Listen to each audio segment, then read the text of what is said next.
Coach de Osasco na área. Esse aí é o gato do rolê que chama a atenção. Super sensual. Hoje vou falar sobre um tema que gera muita confusão na cabeça da maioria das pessoas. Afinal, todos os dias somos bombardeados com as palavras segurança, privacidade e anonimato. Elas são usadas em notícias, marketing de produtos, discussões online e, na maioria das vezes, são tratadas como se fossem sinônimos. Mas pare e pense, se são escritas de forma diferente, é porque representam conceitos distintos.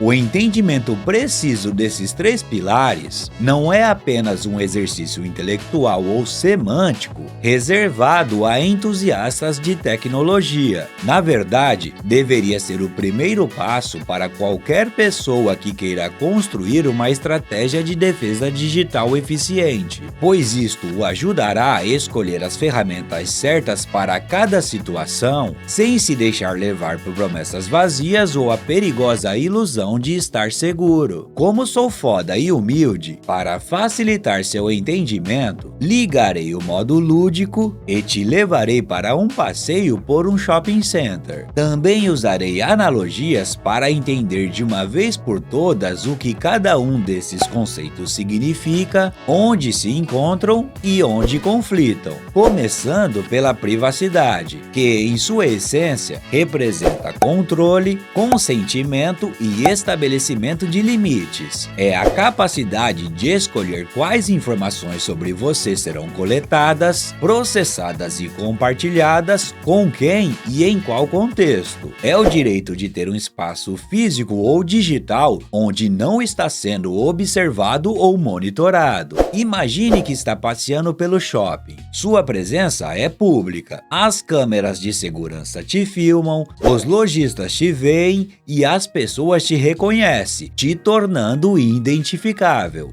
Mas digamos que em um determinado momento, você tem a necessidade de um espaço privado, longe de olhares alheios. Para isto, vai até o banheiro, entra em uma cabine individual e tranca a porta. Durante aquele momento e naquele espaço confinado, você está privado. Ninguém consegue te observar. O que faz ali dentro é apenas da sua conta. Você está no controle daquele ambiente e do que acontece nele. Sua segurança não é robusta. A fechadura da porta é frágil. Qualquer pessoa com más intenções, um pouco de força ou uma ferramenta simples poderia arrombá-la e fazer mal a você, sem nenhum registro de câmeras ou testemunhas, caso não tenha alguém no banheiro naquele momento. Você não é anônimo. As pessoas do lado de fora sabem que há alguém na cabine e, se te viram entrar, sabem quem é. O gerente do shopping, através das câmeras externas e dos sensores de fluxo, pode até saber que horas entrou e quanto tempo ficou, mesmo sem saber o que fez lá dentro. Pense no uso de um aplicativo de mensagens com criptografia de ponta a ponta, como Signal ou WhatsApp. O conteúdo das suas mensagens é como a conversa dentro da cabine trancada. Graças à criptografia, a mensagem sai do seu celular embaralhada e só é desembaralhada no celular do destinatário. Apenas vocês dois podem ler seu conteúdo. A Meta ou a Signal Foundation não conseguem decifrar suas mensagens, mesmo que quisessem. Porém, a criptografia só protege a mensagem em trânsito. Se um ladrão roubar seu celular desbloqueado ou se seu dispositivo estiver infectado com um software malicioso, o invasor arrombaria a porta da cabine e leria tudo a partir da sua tela, antes mesmo de ser criptografado. Você também não é anônimo. A Meta ainda coleta os metadados. Ela sabe com quem falou através do cruzamento dos números de telefone, quando falou, com que frequência, sua localização aproximada através do seu IP e até até mesmo o tipo de dispositivo que usa. É como o gerente do shopping, que sabe todos os detalhes logísticos da sua visita ao banheiro, porém não sabe o que fez lá dentro. O Signal é uma solução mais privada e se esforça para coletar o mínimo de metadados possível, mas ainda assim, algum nível de informação ainda existe. Sem contar que se um adversário conseguir acesso ao seu dispositivo ou o do destinatário, ele poderá ter acesso às conversas. Ou seja, não adianta ser blindado do seu lado se anda trocando mensagens com um tremendo vacilão ou vacilona. Isto posto, vamos para a segurança, que se refere à proteção, resiliência e integridade contra ameaças externas e internas. É a implementação de medidas técnicas e processuais, como muros, fechaduras, alarmes e políticas de acesso, para proteger seus dados contra uso não autorizado, modificação, roubo, destruição ou qualquer outra forma de comprometimento. Digamos que precisa guardar um objeto de extremo valor, como joias ou documentos importantes. Eu imagino que não deixaria estas paradas no armário da academia do shopping, pois o lugar mais indicado seria a agência bancária, não é verdade? Onde alugaria um cofre com diversas camadas de segurança, com paredes de aço reforçado e concreto, a sala onde ele ficaria teria uma porta de titânio, o banco teria guardas armados, sensores de movimento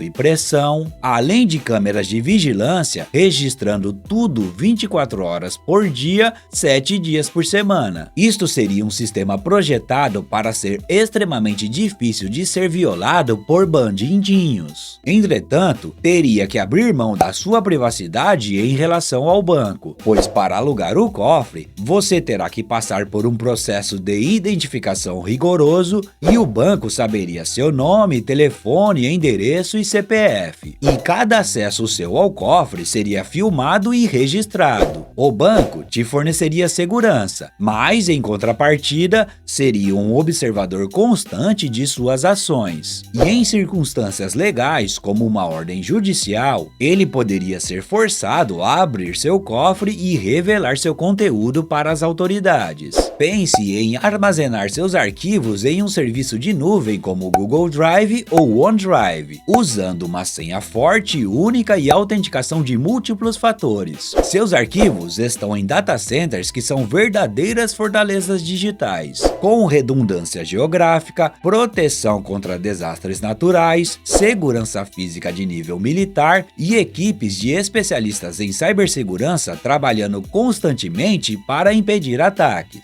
A criptografia em trânsito e em repouso protege seus dados contra interceptações, o MFA age como uma fechadura dupla do cofre, tornando quase impossível para um facínora que apenas roubou sua senha conseguir acessar o sistema. Neste cenário, a privacidade é uma questão de confiança, não de garantia técnica. O provedor do serviço tem as chaves mestras do cofre. Eles têm a capacidade de decifrar e escanear seus arquivos para fins de indexação, direcionamento de publicidade ou, se obrigados por uma ordem judicial, entregá-los às autoridades. Você terá que confiar em suas políticas de privacidade e nas leis da jurisdição onde os dados estão armazenados. Finalmente, falaremos do utópico e muitas vezes ilusório anonimato. Sua definição representa desassociação e não identificação.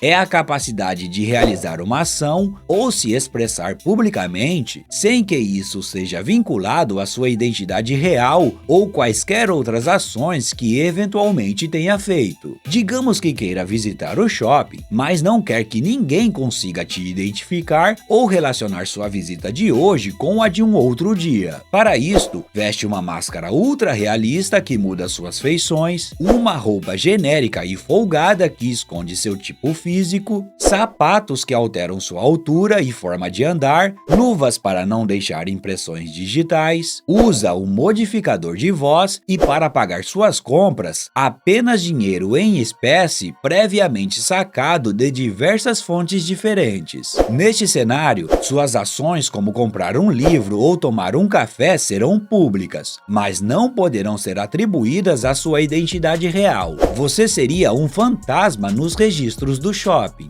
Seus atos ainda serão públicos. As câmeras de segurança ainda te filmarão e registrarão cada passo seu. A privacidade de suas atividades será inexistente, mas sua identidade será oculta. Uma das principais fraquezas do anonimato é o longo prazo. Se o visitante mascarado começar a ir ao shopping toda terça-feira, sempre às 3 horas da tarde, visitar as mesmas lojas de eletrônicos, comprar o mesmo tipo de produto, se tiver um tique nervoso, uma forma peculiar de andar, os analistas de segurança do shopping vão começar a estabelecer um padrão. Eles podem não saber seu nome, mas conseguirão identificar e rastrear o personagem mascarado das terças que gosta de eletrônicos. Se um dia ele cometer um único erro, como usar um cartão de fidelidade, ou atender uma ligação no celular pessoal e a câmera registrar, ou alguém ouvir a conversa, sua identidade inteira pode ser revelada e retroativamente ligada a todas suas visitas anteriores. Um exemplo clássico aqui é usar a rede Tor através do Tor Browser. Sua conexão de internet é roteada através de um circuito de 3 servidores ao redor do mundo, sendo criptografada em camadas. Para o site que visita, o tráfego parece vir do último servidor, tornando extremamente difícil rastrear sua origem, seu endereço IP real e, portanto, sua identidade. Porém, o anonimato no Tor é técnico, não mágico. Se fizer login em sua conta do Facebook, Gmail ou qualquer outro serviço vinculado à sua identidade real usando esta rede, seria a mesma coisa que tirar a máscara no meio do shopping e dizer a todos quem é. Burrice. Adversários poderosos com a capacidade de monitorar grandes porções da internet, como agências governamentais, podem tentar realizar a análise de padrões em grande escala. Eles observam o tráfego entrando no primeiro nó da rede Tor e o tráfego saindo do último nó. Ao correlacionar o tempo e o volume dos pacotes, eles podem teoricamente tentar inferir que o usuário A está se conectando ao site B. Seria o exemplo do visitante mascarado que gosta de eletrônicos das terças que mencionei há pouco, só que agora em escala global. O Tor anonimiza sua conexão, mas não te protege de baixar um vírus, de ser enganado por um site de phishing ou de vulnerabilidades em seu próprio navegador ou sistema operacional. Infelizmente, né? Como sempre digo, anonimato a longo prazo é algo extremamente difícil, principalmente para um pequeno boca larga que está no ápice do efeito Dunning-Kruger e acha que é um verdadeiro racuzão só porque aprendeu em um vídeo de 15 minutos ou menos como usar o Tails e o Tor Browser. Então dá uma segurada e larga a mão de ser um pequeno precoce. Pare de ficar procurando balas de prata. Se realmente quer começar a construir uma defesa sólida, ela precisa ser em camadas e baseada em seu modelo de ameaças. E para isto, é necessário mapear de quem ou o que irá proteger. Deixe-me te apresentar alguns exemplos. Se quer se proteger de golpes de phishing, anunciantes agressivos e a coleta de dados por empresas de tecnologia, sua prioridade é a privacidade. O indicado é usar ilhas de e-mail, navegadores e buscadores focados em privacidade e uma revisão rigorosa das configurações de todos seus aplicativos e serviços. Se são ladrões que podem roubar seus dispositivos, hackers tentando invadir suas contas ou um ataque de ransomware, sua prioridade é a segurança. Aqui deve usar senhas fortes e únicas protegidas por um gerenciador de senhas, autenticação de múltiplos fatores ativada em todas as contas possíveis, criptografia completa de disco, além de manter seus sistemas e backups rigorosamente atualizados e com cópias de segurança em diferentes locais e mídias. Se é seu provedor de internet espionando sua navegação para vender seus dados, ou um bisbilhoteiro no Wi-Fi do café, sua prioridade é uma combinação de privacidade e segurança. Para isto, é recomendado uma VPN confiável e de boa reputação, um navegador focado em privacidade e um DNS criptografado. Se é perseguição online, censura estatal, quer denunciar crimes de pessoas poderosas ou investigar tópicos sensíveis sem ser identificado, sua prioridade é o anonimato, apoiado por forte segurança e privacidade. Sua ferramenta principal é a rede Tor, usada de maneira prudente e compartimentalizada, possivelmente dentro de um sistema operacional seguro como o QBIS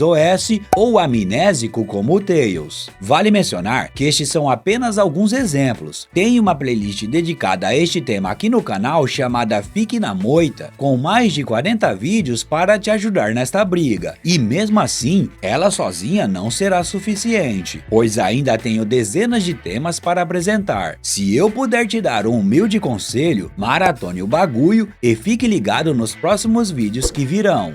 Tô cansado, velho. O entendimento destes termos é essencial para a sua estratégia de defesa cibernética. Você pode ter um deles, mas não necessariamente terá o outro, e muitas vezes aumentar um deles pode acabar diminuindo algum outro, pois tudo tem o custo, como no exemplo do caso do cofre, onde para ter mais segurança, o titular teve que abrir mão de sua privacidade em relação ao banco. Para concluir, meu objetivo por aqui não é vender sonhos, cursos, sustos, facilidades ou uma receita pronta para te tornar um fantasma digital e inacessível. Minha missão é apresentar os conceitos e as ferramentas para que seja o protagonista da sua soberania digital. Com informação e conhecimento, você terá o poder de entender os riscos, escolher as ferramentas certas para cada contexto, assumirá o controle sobre seus segredos, protegerá seus dados e decidirá quando e como sua identidade será revelada, pois no fim do dia, a salvação é individual. É verdade.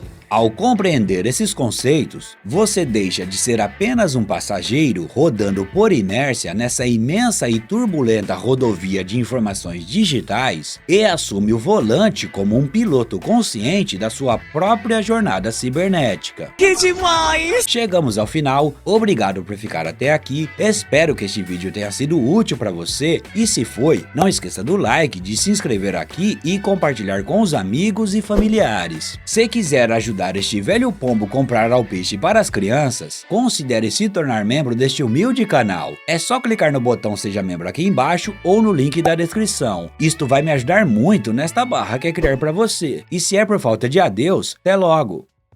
Monero, me escondi de todos com o Monero. Te ferrei, se lascou. Eu deitei com o Monero.